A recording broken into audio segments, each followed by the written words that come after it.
So what would we like to do? We want to calculate d mu f mu nu. Let's calculate first of all what is f mu nu, the components of f mu nu. So the first thing that I would like to study, and we did this yesterday, is to put nu is equal to 0 and see what we get. So when nu is 0, we have d mu f mu 0. And this will be d naught f naught naught plus, what's the next term? d1 f 1 0 plus d2 f2 0 plus d3 f3 0. Good. And one thing I want you to notice, can somebody tell me how is f mu nu related to f nu mu? Minus. Everyone happy? Because if I swap mu and nu, I will swap those two terms. Okay? Good. So that will be with a minus. So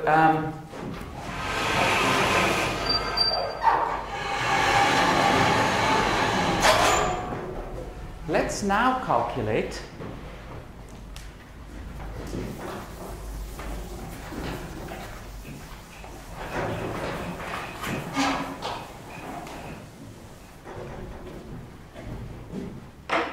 so it's not fair, we should always share the work, okay? So I'm going to look at the equation and I'll do one, then you guys do one, okay? So the first one that we see is f naught naught.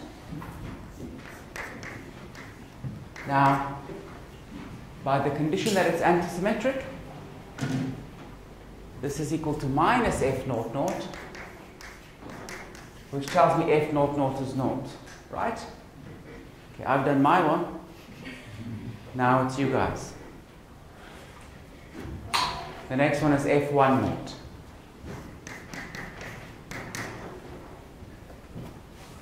So what do we have? d1 a naught minus d naught a1. What is d1? d by dx. Good. What is a naught? v. Minus. What is d naught? 1 over c d by dt. What is a1? c ax. Good. So this looks like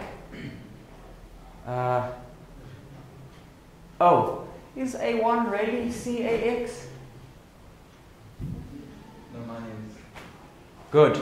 So let's maybe put one more equation.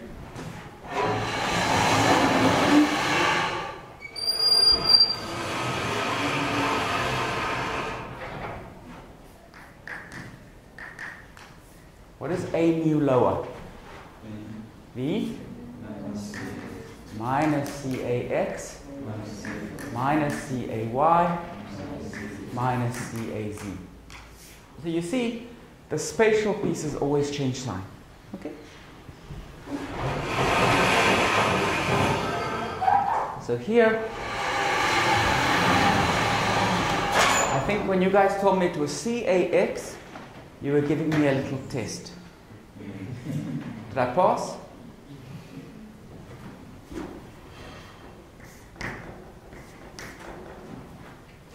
So this is dv dx minus d by dt of ax. What's f2 naught? Everywhere where there is an x, see this d1 will become now d by dy. a1 will become minus cay. So everywhere where there's an x, we replace it by a y. So we will have, it's plus, yes. We will have dv dy plus d by dt ay. What about F3 naught? Z. dV dz plus d by dt az. Can you guys tell me, how can I summarize the equation for F1 naught, F2 naught, and F3 naught? Minus? Minus. Good. So let's take a look at what E is. The electric field is minus the gradient of V minus dA dt. So you can see that this is dV dx, which is the x component of the gradient, plus d by dt of ax. Okay? So actually, we can say that Fi0 is minus the ith component of the electric field, Ex, Ey, whatever. So if we now take a look at what does this equation say, we've got F1 naught, F2 naught, and F3 naught. So we can now work out what that equation is. So let's do that.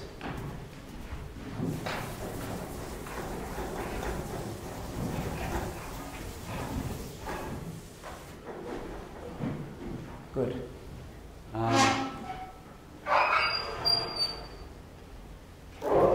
In fact, let's do it here. The first term is 0 plus, what is d1? Is it d by dx? Minus. Who said minus? Why? Why, Yaya? The lower one. Good. The lower one is plus, so the upper one must be minus. Good. So we will have minus d dx, and then here we will have minus ex, because that's what F01 is. Plus, what's d2? Minus d dy, and then F2 naught is minus ey. D3 up, minus d dz, minus ez. Can you tell me what that is equal to?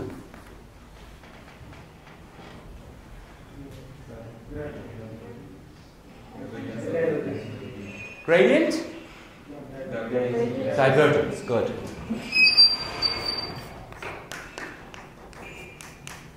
That's the divergence of E, and that's good. We wanted to get a divergence because one of the Maxwell equations has a divergence in it. So we've reproduced that piece of the Maxwell equation. Good. Now, let's try to look at this equation with nu equal to, say, 1. So let's calculate, maybe we can leave.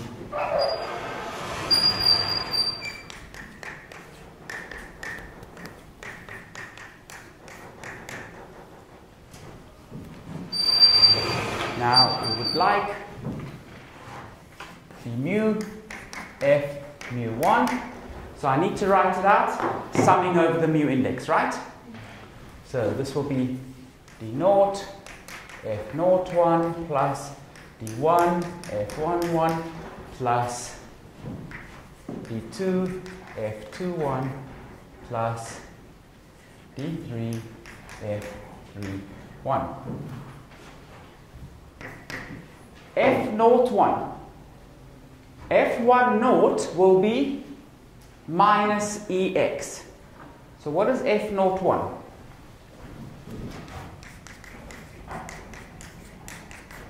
So we proved that. So what is this equal to? F naught 1? Ex.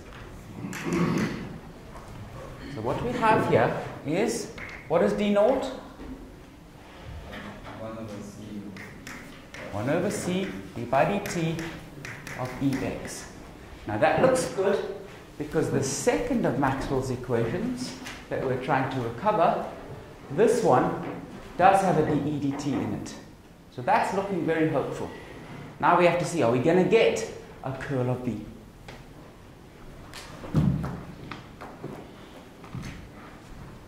Then F11 is naught, right? Good. Okay. So I did two terms for you guys. So we want F21. Let's in fact calculate F12 first. So D1, A2 minus D2, A1. What's D1?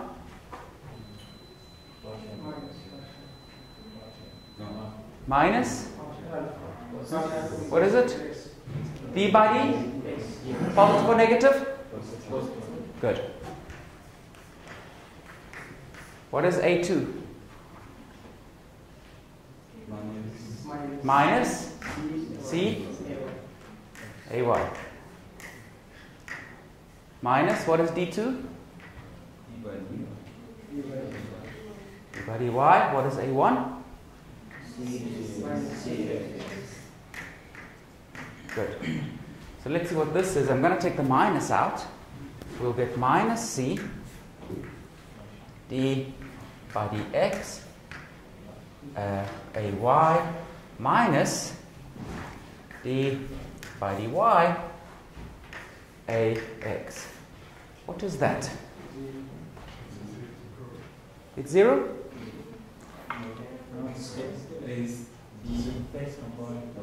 BZ. This is the Z component of the curl of A. Okay? So this is minus C B Z. Now think 1 is like X, 2 is like Y. So we went X, Y, Z. Okay? And that's a correct pattern. So we've got F12 is equal to minus CBZ, which is minus F21. So F21 would have been CBZ. Okay? Using this pattern, can someone tell me what is F23?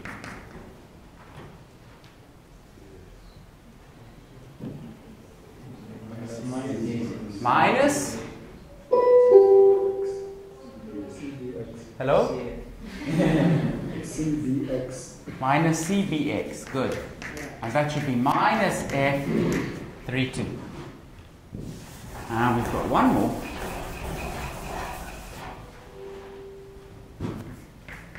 Which is F31. What's that equal to? Minus CBY, which is minus F13. Good. So, here we've got D2. So that's D by D.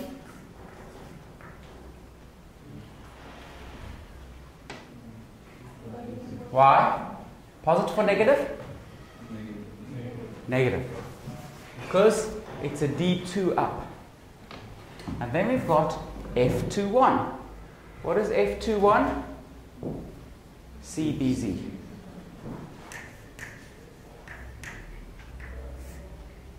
Plus D3 is minus D by dz. F31 is minus CBY. Good. So this looks like 1 over C dEx dt. That's just naught. Then let's pull out the minus. Let's pull out minus C d bz dy. Minus times a minus is a plus. I pulled out a minus, so I need another minus. I pulled out the C d by dz. Are we all happy with that? What is this?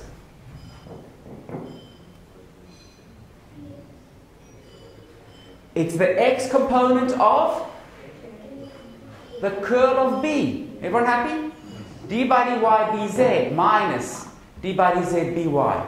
So this looks like 1 over c dex dt minus c curl of B, the x component. Everyone happy with that? But look, great. We are exactly reproducing this minus that.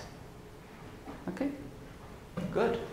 So in actual fact, we've done one component, but if you were to do more components, so let's make this mu I. If you plug in I there, which could be x, y, or z, what are you picking up? You are picking up 1 over c dE dt minus c, the curl of B, and you're picking up the ith component of that. And now let me do one thing. Let me take out a c. So I'll get c 1 over c squared dE dt minus the curl of B, the ith component. Can someone tell me what is 1 over c squared in terms of mu naught epsilon naught? Mu naught epsilon naught.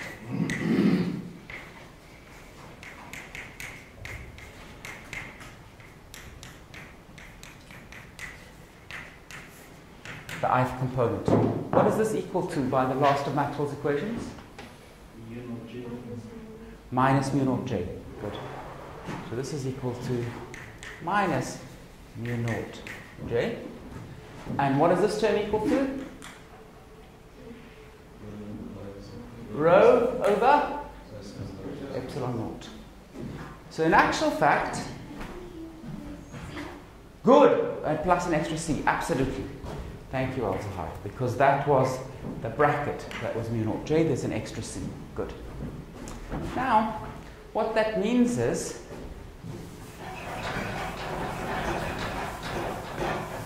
if we write d mu, f mu nu, this is equal to j mu, and when nu is naught, j naught should be equal to rho over epsilon naught, and when mu is I, we should get minus mu naught c times by the ith component of j. So we now manage to write Maxwell's equations as this equation. That's Maxwell's equations. So in terms of the potential Maxwell equation, you only need to solve that. And let's recap. This equation and that equation, equations for the potentials, means we automatically solve those two equations. When we put in nu is equal to 0 in this equation, we get hold of the differential form of the Gauss law. When we put in nu is equal to 1, 2, and 3, we pick up the three components of Ampere's law plus Maxwell's correction. So the four of Maxwell's equations are now summarized into that single equation over there. And that's the relativistic form of electromagnetism. Now, we have not that much time left, so let me just tell you, let's get to Hamid's question about gauge theory. So let me tell you what gauge theory is. So we've got the following. Maybe I should leave that.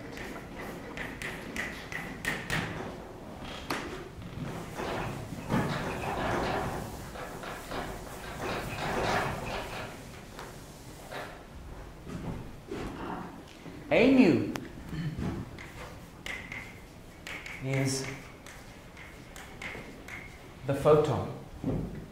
And in terms of the photon, the equation that you get is d mu, and then you have d mu, a mu, minus d mu, a mu. So I've just written f mu nu is equal to some current, some 4 current. And this is electromagnetism.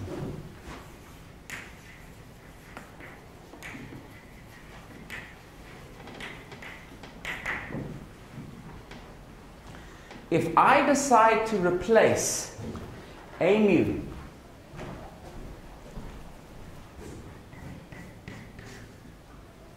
we define a mu prime, which is equal to a mu plus d mu chi.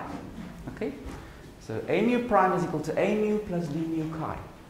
If I now work out what is f prime mu, which is d mu a mu prime minus d mu a mu prime, this is equal to d mu, and now let me plug in what is a mu prime. So this is a mu plus d mu chi minus d mu a mu plus d mu chi. Now look at these two terms with the chi. This first term with the chi is d mu acting on chi.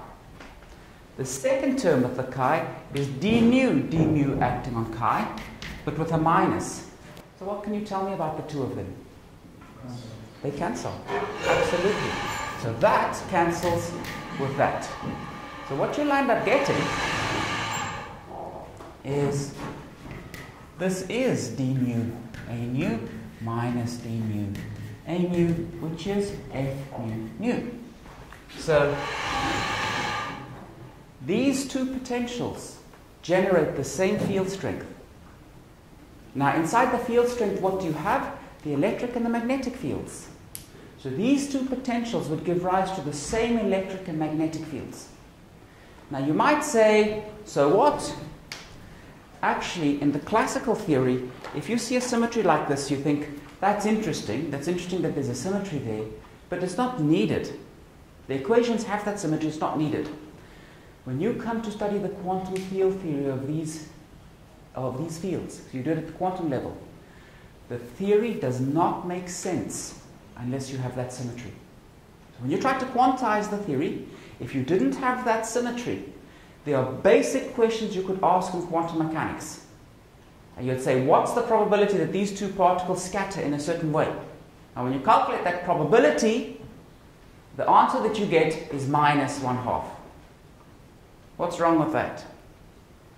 Probability should never be negative. This extra symmetry, gauge symmetry, this is called gauge symmetry. I don't know if I said that. This is called gauge symmetry.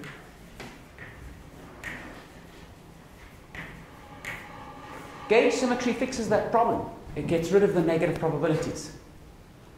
So now you could ask yourself, can we build other theories like this that also have a gauge symmetry, but a slightly bigger gauge symmetry?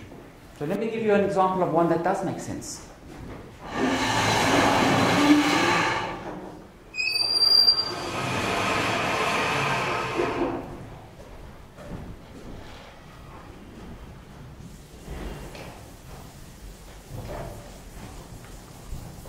You guys did a course on groups, right?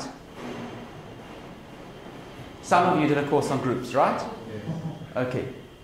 Can anyone tell me what is the group SU2? In 2 dimensions. What does its Lie algebra look like? What the Lie algebra of SU2? What is that? Sorry? Okay, they are the Pauli matrices. What's special about the Pauli matrices? They're traceless and they're Hermitian. Does that ring any bells? So if I say to you, the Lie algebra of SUN is the group of n by n matrices that are Hermitian and traceless, have you heard that before? Okay, I've got one and a lot of. So this is what we will do. Okay, there's a good reason for the matrices to have the structure that they have. I'm not going to explain it to you. We've got less than 10 minutes left, okay? I don't have a joke for you today, so we can use the full 10 minutes. But I'm not going to be able to explain to you in 10 minutes why the matrices have to look like that. It's really because of group theory, okay?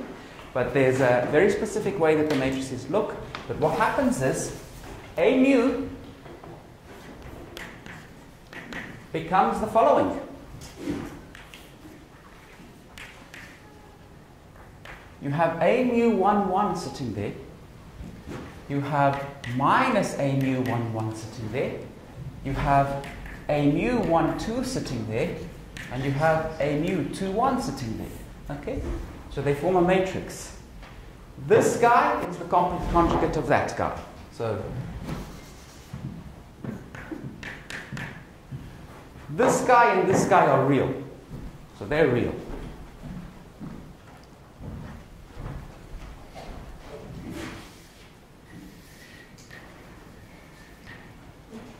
So there's a real part here and an imaginary part. That's 2 fields, plus 1 more field sitting over there. That's a total of 3 fields.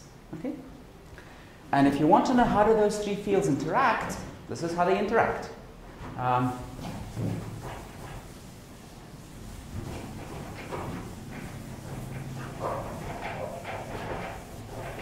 You define F mu nu. And F mu nu looks like d mu, a mu minus d mu, a mu, plus coupling squared, you call it what you like, I'll call it g squared, a mu, comma, a mu. Because these are matrices now, you can calculate a commutator. Everyone knows what the commutator is? Good. Because these are matrices, you can now calculate the commutator. This thing would be the field strength of this. Now, what's called non-abelian gauge theory, okay? Because the different A's don't commute with each other. On the top board, the A's were just, they commuted with each other. So that defines for you an abelian gauge theory. This would be a non-abelian gauge theory. And what does the equation of motion look like for this non-abelian gauge theory? You would have d mu F mu nu plus I a mu, that matrix, with the index raised, comma, F mu nu. So you would calculate that commutator is equal to, well, you could have also here some current now, which would also be a 2 by 2 matrix. So you see, all that we've basically done is we have replaced the A's, so the A's are called the gauge fields, now by matrices. And these were 2 by 2 matrices. If you want to describe the strong interaction, you use these equations with 3 by 3 matrices. If you want to describe the weak interactions, you use these equations with 2 by 2 matrices. And in fact, the electroweak theory that Salam and Weinberg worked out, you don't restrict yourself to SU2, you have U2, and you have an A mu 1, 1, A mu 2, 2, both real but independent, and you study that gauge theory. And that gives you the weak interaction and the strong, and the electromagnetic interaction. So what we know at this stage, all of the fundamental forces except for gravity can be described like this, as these gauge theories. The particle, which is the photon, that plays a role for electromagnetism. So in electromagnetism, you have the photon. For the weak interaction, can someone tell me what that particle is called? ZW plus minus, absolutely. So you don't have one photon, you've got 3 photons. And the interesting thing about these photons is they're charged with respect to each other. So here, remember we had the superposition principle? No superposition for the weak interaction. There is no superposition principle. And the strong interaction, which we call quantum chromodynamics, do you know how many photons there are there? What is the photon in QCD called? Gluon. This is called the gluon. How many gluons are there? 8 gluons, absolutely. And these gluons all interact with each other. Okay? So the electric fields and magnetic fields would not add, they would interact somehow. This problem, understanding this theory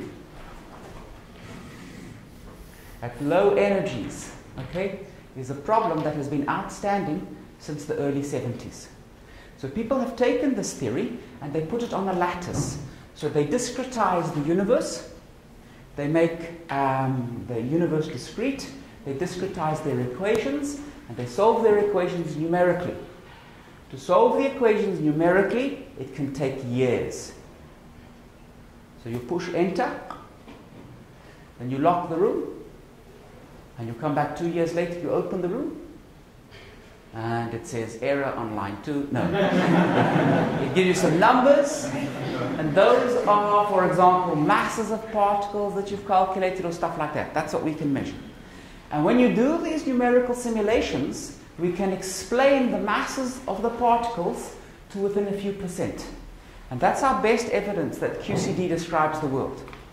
But you can't be satisfied by that. As a theoretical physicist, you would like to pick up a piece of paper, preferably a small one, like the back of an envelope, and a pen, and you would like to be able to do a little calculation there that would tell you why things have the mass they do. That's what we'd like to do. That can't be done.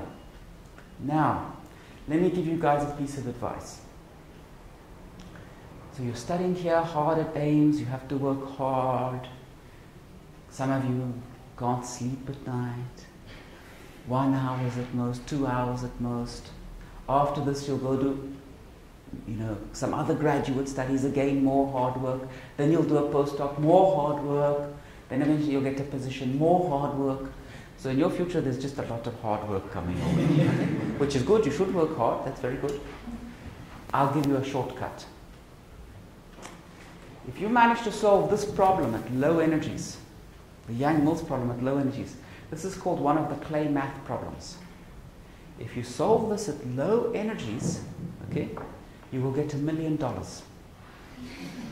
That's the prize for that. So if you've solved that problem, this is what will happen. They'll give you a check for $1 million. Immediately you'll get job offers from lots of universities, and everybody that you talk to will all of a sudden find all of your jokes very funny.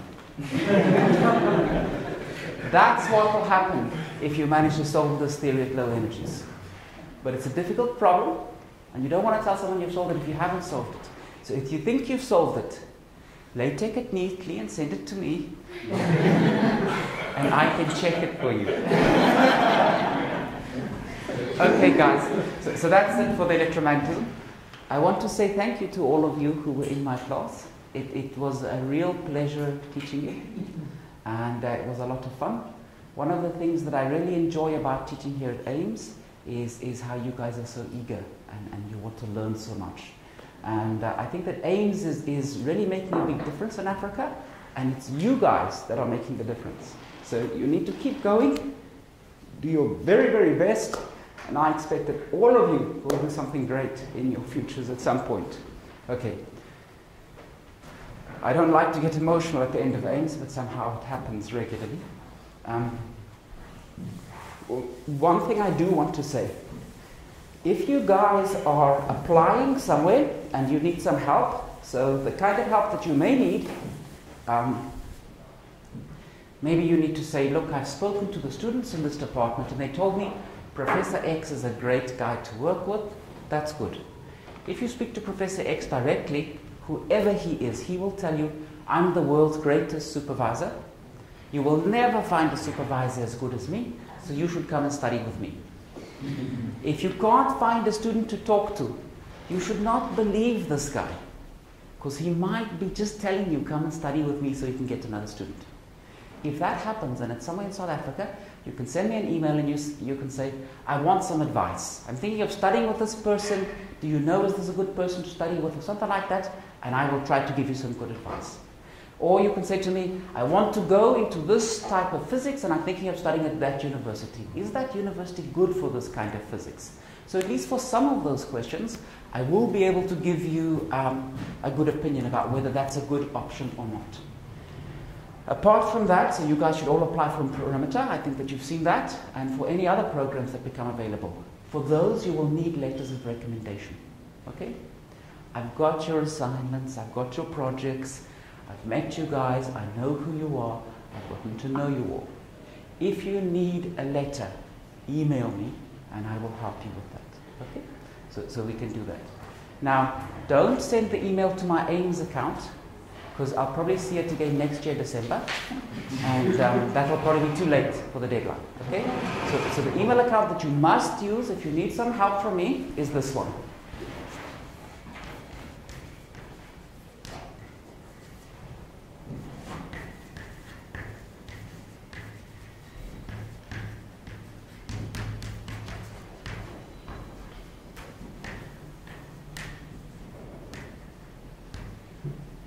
Okay, I'm afraid it's quite a long email.